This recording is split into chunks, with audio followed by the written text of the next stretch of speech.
Bonjour et bienvenue sur votre chaîne lifestyle préférée. Bienvenue, vous êtes turbocon vous aussi, ça fait plaisir. Franchement, sur la dernière vidéo, voilà, je vous ai raconté un petit peu l'expérience où j'étais turbocon, l'expérience où j'étais débile, tu vois, des trucs. Voilà, le cerveau il était absent, il est parti comme ça en vacances. Je me suis délecté de vos commentaires qui étaient littéralement exquis. J'ai vraiment beaucoup lu les commentaires, alors sincèrement là sur cette vidéo parce que il y avait des gros pavés sa race. Après il y a certains mythos aussi. Il y a des gens clairement ils mettent des mythos, c'est un truc de ouf. Mais on n'est pas là pour parler de ça. On va parler de vos expériences, les fois où vous étiez turbocon. Première de je suis pas là. Ma plus grosse gêne, j'ai dit félicitations à une femme qui n'était pas enceinte. Classique. Est-ce que ça m'est déjà arrivé ce genre de truc? En vrai je fais trop attention maintenant, tout ce qui est tu sais les questions un peu sensibles, tu vois, adoption, handicap, je dis plus rien, jusqu'à ce que la personne me le confirme, je ne dis rien. Petit tips. Stain! Moi c'était en maternelle, j'avais demandé à la maîtresse devant ma mère, tu peux refermer tes jambes parce que ça pue entre. On dit la vérité sort de la bouche des enfants, mais parfois ça mérite des claques, tu vois. Et j'ai vu plein de trucs comme ça où des gens racontaient que quand ils étaient petits, ils avaient dit des trucs horribles, tu vois. Quand on est enfant, il y en a eu beaucoup, j'en ai pris qu'une seule parce que sinon il y avait trop de trucs d'enfants, j'aurais pu faire une vidéo entière dessus. Il y en a d'autres qui sont bien meilleurs. J'ai attendu 5 heures devant chez moi que mes parents rentrent parce que j'avais oublié mes clés. Elles étaient dans ma poche. Ah! Ça vous savez, c'est grave un truc qui pourrait arriver à quelqu'un que je connais et que vous connaissez aussi. De toute façon, ça arrive à chacun d'entre nous. Ouais, ça arrive, ça arrive. Et si ce n'est pas arrivé à vous, vous mentez. Vous mentez. Arrivé. Vous mentez. Pony Roxor. Un pote de taf va dans notre salle de serveur, un autre collègue était déjà dedans en train de bosser. Il entre et le premier est penché en avant. Donc j'imagine comme ça, tu vois. Avec les fesses bien en arrière et bien exposé. Que se passe-t-il? Quand vous êtes beauf et que vous voyez ça, il y a un jeu qui s'appelle l'Olive. C'est ça, voilà, vous avez compris. Et forcément, ni une ni deux, il saute, il lui met un bon dos au cul et crie Olive en se fendant la gueule comme pas possible. Et bien sûr, cette personne-là, ce n'était pas son collègue, c'était son boss. Ce qui est dommage, c'est qu'on ne sait pas si dans la suite de l'histoire, est-ce que cette personne-là a réussi à garder son taf ou pas. J'aimerais bien savoir, très sincèrement. Mathéo Guillaume. J'avais 11 ans, j'étais en stage dans une bibliothèque municipale, et ce jour-là, il y avait une activité pour les personnes âgées. Est-ce que vous sentez le parfum un petit peu de problème là qui arrive? J'étais en train de ranger les livres dans les rayons de mon pote quand soudain j'entends au loin une voix robotique. Donc je dis un peu fort à mon avis un truc du genre ah c'est Wally qui débarque ou comment ça se passe là? Et là la bibliothécaire qui nous prenait en charge nous prend à part et nous sermonne. La voix robotique que tu viens d'entendre, c'est une personne qui ne peut pas parler. Bon en vérité la personne avait quasiment perdu sa voix et c'est pour ça qu'elle avait une voix robotique. Mais voilà, se moquer d'un handicapé sans le savoir, ça aussi c'est un bon truc qui est un peu horrible. Je crois que ça m'est arrivé une fois mais j'ai refoulé totalement ce souvenir.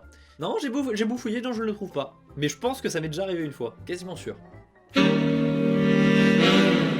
Anatomie. Une fois j'étais la pire des abrutis. Je suis aide-soignante et je vais pour m'occuper d'un patient que je ne connais pas encore. On m'a fait aucun topo. Bref, donc elle fait les présentations comme ça et puis elle dit bonjour, bah écoutez, enchanté. Aucune réaction. Et là, la meuf elle dit attends mais c'est quoi, il est pas poli ce mec là, c'est quoi ce truc là, ça peut être un patient, il y a quand même un minimum de politesse à avoir, tu vois. Elle lui dit attendez monsieur, là vous voyez pas ma main? Et à votre avis, que s'est-il passé? Le mec a répondu bah non, vous avez pas dit que j'étais aveugle? Ah mais se moquer des personnes handicapées sans le savoir c'est vraiment horrible. Gros moment de gêne, je me suis excusé 1000 fois, j'avais envie de me cacher vite. Heureusement ce monsieur était gentil et compréhensif.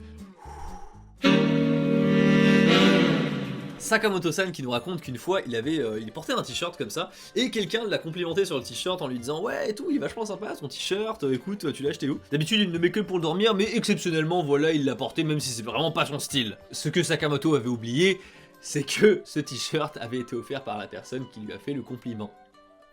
Et ça me rappelle un truc qui m'est arrivé moi personnellement. C'était un anniversaire d'un pote, je me souviens. Mais vraiment j'étais jeune, hein, je devais avoir 12-13 ans, quelque chose comme ça. Il faut savoir un truc, le mensonge, j'y arrivais pas. J'y arrivais pas. Et le truc c'est que on n'avait pas acheté de cadeau avec ma mère et tout, on était en PLS. Et du coup on s'est dit bon bah écoute on va lui offrir un truc qu'on t'a offert Louis. Je me suis dit ok bon bah, tant pis. Et ma mère me dit surtout Louis tu ne dis pas à ton ami que ce cadeau, tu ne l'as pas acheté. Ça a dû me matrixer dans la voiture. Dans la voiture, j'étais comme ça, je dis ok, je ne le dis pas, à mon avis. J'avais l'impression de commettre un crime, franchement. Je lui ai offert le cadeau et tout, il était content, il m'a dit ah merci beaucoup pour le cadeau, Louis. Et vraiment, la culpabilité me rongeait. Je peux pas mentir. J'ai dit à la mère de mon ami, écoutez, vous savez, ma mère m'a dit de pas vous le dire. Mais mon cadeau, c'est un truc qu'on m'a offert. Ma mère m'a dit de ne pas vous le dire, mais je vous le dis quand même. Le classique, c'est pas bien méchant, mais toujours efficace. Répondre à un serveur au restaurant, à vous aussi, quand il te souhaite bon appétit. Ça m'est jamais arrivé, mais je crois que ça... Moi, c'est plutôt quand j'étais en cours, le monsieur, madame. Parfois, j'ai failli riper. Le pire, c'est quand t'appelles genre une prof, tu vois, maman, ou un truc comme ça. Oh, je crois que ça m'est arrivé une fois. Ah, c'est dur, c'est dur. Éric le Rouge qui nous raconte sa pire honte. Le plus turbo con. Turbo nitro con. Peu après notre mariage, ma femme et moi sommes allés en Allemagne dans un centre thermal. On s'est détend avec des amis en voguant de bassin en bassin.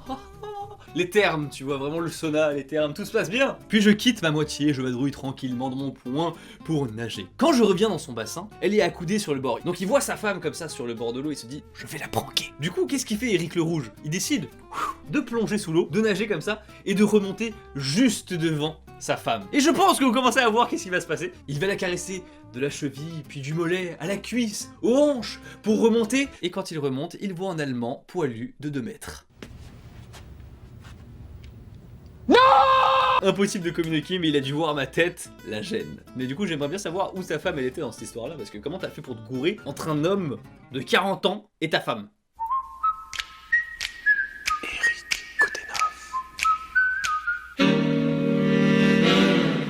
Alors Louvi elle raconte une anecdote qui est un peu compliquée à comprendre, du coup je vais un peu la remasteriser. En gros elle se retrouve à la cantine avec un mec et une de ses potes. Enfin le mec en question est aussi un de ses potes. Et il faut savoir que le mec en question sort avec une fille. Et cette fille là est aussi copine avec Louvi et sa copine. Bref, vous avez compris tout le bordel. Un moment, la copine de Louvi elle dit au mec « Ah d'ailleurs j'ai vu un de tes nudes, il était bien réussi !» Et Louvi en fait le truc c'est qu'elle avait vu aussi les nudes. Et donc du coup par réflexe comme ça quand elle a entendu ça, elle a répondu tout de suite « Ah moi aussi je les ai vus !» Mais ce qu'il faut savoir, c'est que la fille, sa copine, c'était un mensonge. Elle n'avait absolument pas vu les nudes, et c'est à ce moment-là qu'elle s'est dit « Attends, mais moi c'était une blague? Comment ça se fait ?» Quelle fut ma stupeur quand j'ai vu ma pote me dévisager avec un regard qui voulait dire « Bah non, je les ai pas vus, c'était pour rire. » Bon, tout était ok au final, c'est ce qu'il raconte. Mais j'ai envie de savoir un truc, attends Louvi, parce que attends, tu vas pas t'en tirer comme ça là. Comment ça se fait que t'avais vu les nudes du mec de ta pote?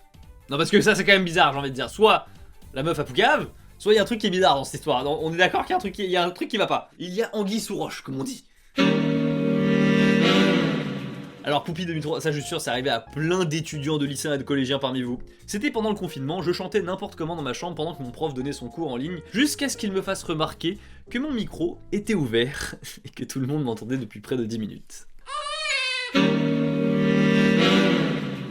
Amy Gagnon, elle se retrouve dans un dépanneur, elle appelle ça comme ça, donc j'imagine que c'est une aire de repos sur l'autoroute, quelque chose comme ça. Donc elle prend des provisions avec son amoureux, tu vois, ils prennent des chips, plein de trucs comme ça, et puis ils déposent tout sur le tapis roulant, et puis il y a la caissière qui passe les produits. Et c'est alors qu'en fait elle remarque que la caissière a juste un bras. En fait elle a juste un bras, elle passe le truc, elle se dit oh putain, elle est courageuse, elle fait vraiment son travail comme il faut et tout, vient le moment de payer. Et c'est alors que la caissière lui pose la question, est-ce que vous avez besoin d'un sac plastique? Et Amy, par réflexe, tu vois, réflexe conscient psychologique Amy, elle se dit mais non vous inquiétez pas, on a des bras. Heureusement la caissière se met à rire, mais pas parce que c'est drôle, elle est un peu gênée, voire fâchée. Ah quand même elle était fâchée, je pensais que ça allait mais en fait elle est fâchée. Je quitte la pièce et je m'assois dans la voiture avec mon amoureux comme si de rien n'était, mais il me dit ah ouais ton commentaire il était violent, qu'est-ce que j'avais honte. Ah je comprends Amy, mais franchement, voilà on est tous sûrs Amy qu'il n'y a pas de mauvaise intention derrière ce que tu as fait, donc voilà, c'est maladroit de ouf, mais tant pis. Mais j'ai remarqué que ça arrivait à plein d'entre vous, hein, les histoires comme ça avec des personnes handicapées. Lily Pumpkin mature vos conneries qui m'a foutu dans un mal pendant un moment. C'est la première fois qu'elle rencontrait la mère de son copain. Mine de rien, un petit peu de stress quand même, tu vas faire attention, voilà, tu fais gaffe, tu vois. Du coup, il y avait toute la famille avec la maman, il y avait la maman, tout ça, toute la famille, donc le copain, et le frère de son copain aussi. Et un peu plus tard, elle rentre dans la maison et elle voit son mec de dos comme ça, qui était un peu penchant en avant. Et là, pareil, elle profite pour lui mettre une énorme claque au cul, tu vois le...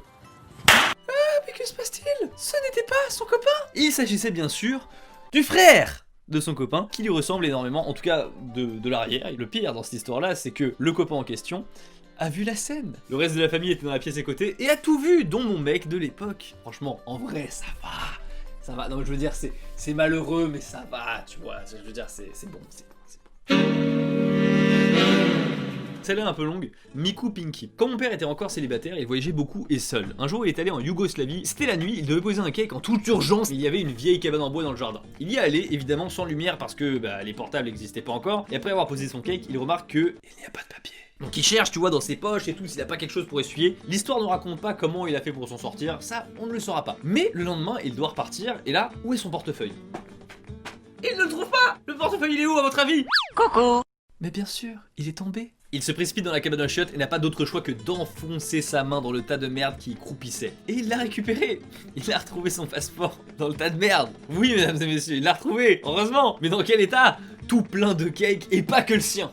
Il nettoie le truc, tu vois, bref, il fait ce qu'il peut, tu vois, il fait ce qu'il peut. Et donc du coup, moment de malaise ultime, il arrive au poste de frontière. Il présente son passeport comme ça, plein de merde. J'ai aujourd'hui une pensée pour cette femme qui a dû toucher un passeport croûté et qui a dû garder son sang-froid malgré la situation.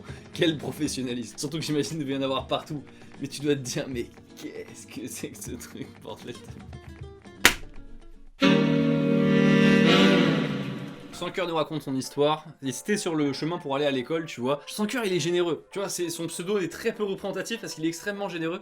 Et en fait il donne des pièces comme ça, il divise son argent, il donne des pièces aux mendiants qu'il voit sur la route. Et donc un mendiant il donne une pièce, un deuxième mendiant il redonne une pièce, un troisième mendiant il donne une pièce, et là, en donnant la pièce, ça a fait plouf. Et c'est ainsi qu'il a compris que ce n'était pas un mendiant, et qu'il venait juste de défoncer le café de quelqu'un.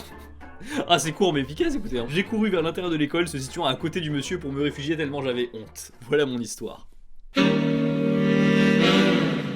Kaito qui nous raconte encore une fois un grand classique, mesdames et messieurs. Il s'est trompé de destinataire en envoyant un de ses nudes. À la seconde où je l'ai envoyé, je n'y croyais pas. Malheureusement, il y avait encore l'option de supprimer le message pour tout le monde, du coup j'ai rapidement écrit un message type « Ah, voilà ce qu'il m'a envoyé hein !» J'ai eu qu'un smiley de sa part, puis je me suis excusé, on n'a plus jamais reparlé de ça. Ça m'est arrivé récemment. Oui, je peux vous le dire, ça m'est arrivé récemment, je l'ai tweeté en plus. C'était pas un nude, calmez-vous, calmez-vous. C'était juste que voilà, j'envoyais un petit truc à ma meuf et tout. J'étais comme ça un peu, tu vois, je venais de faire ma séance de sport, des petits abdos, petits pecs et tout, voilà, bref, on avait ce qu'il faut. Et j'ai envoyé ça, tu vois, et je me suis bourré de destinataire. Tu vois, on voyait les veines ici un peu duvet, mais tranquille, tranquille, tranquille, tranquille, tranquille, pas le caleçon, pas le caleçon. À qui je l'ai envoyé, vous ne le saurez pas. Non, je vous le dirai pas. Je n'entends rien, je n'entends rien. L'histoire de Elena. Elle est à Chypre, à l'aéroport, elle va devoir passer en fait, vous savez, c'est après la douane quand tu dois vérifier entre guillemets que tu n'as pas une bombe dans ton sac, tu vois, des choses comme ça, ou si tu n'as pas un coupe-ongle, mon dieu, dans ton... Le gars de contrôle de sécurité lui fait sortir son ordinateur. Et là, à sa grande surprise, elle découvre qu'il y a des morceaux de saumon sur son ordinateur. Le gars, forcément... Il la regarde un peu d'un air ahuri en mode attends mais what the fuck, pourquoi, qu'est-ce qui se passe avec ton ordi, tu vois, tu le nourris ou comment ça se passe? Elle a gardé son calme et elle a dit yes, it's salmon. C'est du saumon frère, il y a un problème mais c'est du saumon sur mon ordinateur. On n'a pas le droit d'avoir du saumon sur son ordinateur, comment ça se passe? Bon en vérité elle était morte de honte, hein. Elena elle était en PLS et en fait c'est parce que sa sœur avait vidé sa salade dans son sac juste avant, bref.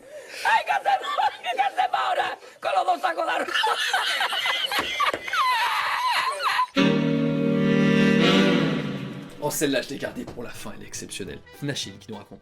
Une fois un élève crie en cours de français en fin d'année « Ok Google, appelle plan cul !» Et le téléphone de mon prof s'est mis à appeler quelqu'un. Oh putain de merde.